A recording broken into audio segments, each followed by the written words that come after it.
America versus रूस, ये हमारे पास इंफॉर्मेशन आ रही है और इसमें जो हालात है वो क्या हो रहे हैं ये आपको दिखाने की जरूरत है। अमेरिका वर्सेस रूस जो हालात सीधे आ रहे हैं। पहली बड़ी खबर, ईरान के जब्त हथियार यूक्रेन भेजेगा अमेरिका, ब्रेक करें विजुअल्स के साथ। यमन के तट से जब्त ईरानी हथियार यूक्रेन भेजेगा अमेरिका।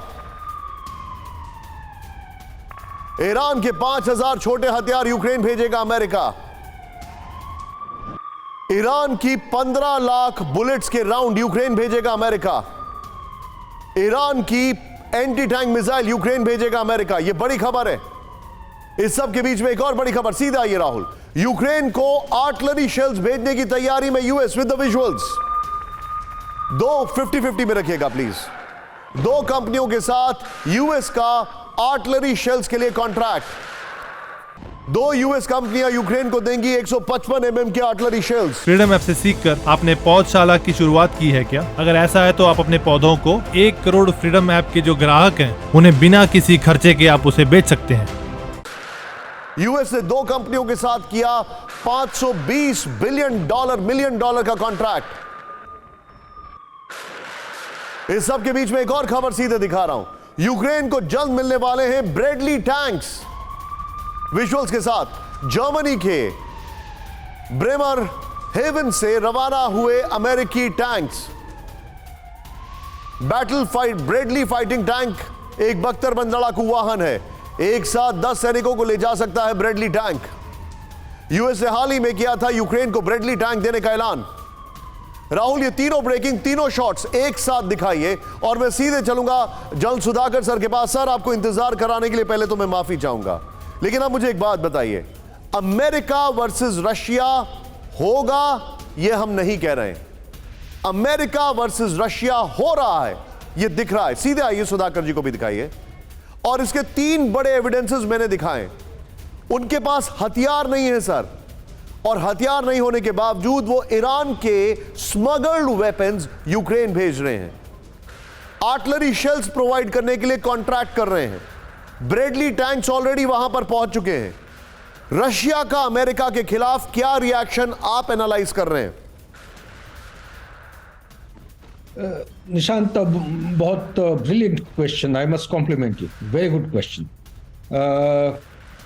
मैं शॉर्ट एंड शार्प आंसर देने की कोशिश करूंगा, लेकिन थोड़ा बहुत प्रियम्बल अगर नहीं दूंगा समझाना मुश्किल होगा। Please go ahead sir. Number 1, आज के दिन में ये जो बलून इनकर्शन हुआ है मोंटाना के ऊपर, मेरे विचार के मुताबिक जियोपॉलिटिक्स में ये एक महत्वपूर्ण पहलू रखता है। इसमें अमेरिका जो एक सुपर पावर है, विश्व का एक ही सुपर पावर है, इसको ना केवल साइकोलॉजिकली इम्बैलेंस कर दिया है बल्कि अमेरिका को ये डिफेंसिव बना दिया है। 9/11 के बाद मेरे अंदाज और समझ के मुताबिक यूएस ने जब वादा किया था 9/11 के बाद कि इसके एरोस्पेस या एयर स्पेस कोई भी एक चिड़िया भी अंदर घुसता है, it cannot penetrate without being detected. आज वही एयर स्पेस में ये बलून मिला है, that too after having tracked for a distance, और उसको जाके उन्होंने शूट डाउन किए हैं। इसके बाद 3-4 और ऑब्जेक्ट्स को शूट डाउन किए हैं। ये काफी एक महत्वपूर्ण पहलू होता है। अमेरिका का अटेंशन होमलैंड सिक्योरिटी के ऊपर ध्यान अभी शिफ्ट हो गया है, नंबर 1। नंबर 2, आज के दिन में यूरोप में जो इन्फ्लेशन और जो इकोनॉमिक सिचुएशन है, ये परमिट नहीं कर रहा है कि ये जो लड़ाई का जो समय उसको और ज्यादा खींचते जाए। तीसरा पॉइंट मैं कहना चाहता हूं कि पूरे डायनामिक्स में, कंप्लीट जियोपॉलिटिकल इवॉल्विंग डायनामिक्स में सबसे महत्वपूर्ण चीज वह है जर्मनी। इसका जो अंडरस्टैंडिंग और एग्रीमेंट 1971 का एग्रीमेंट के बरखिलाफ उन्होंने अपना अप्रोच रशिया की तरफ जो बदल डाला है, ये बहुत ही एक महत्वपूर्ण डेवलपमेंट हुआ है। Last but not the least, जो सवाल आप पूछ रहे हैं रशिया और अमेरिका के बीच में, मेरे ख्याल से अमेरिका को महसूस हो गया है, एहसास होने लगा है कि उनका इंडो पैसिफिक सेंट्रल एम है। China is number 1 enemy as far as US is concern. Therefore ये जो बिना मतलब का ये डिस्ट्रैक्ट हो गए थे सेंट्रल यूरोप की तरह, समय आ गया है, उनको एक एक्सक्यूज मिल रहा है फॉर एग्जिट पॉलिसी।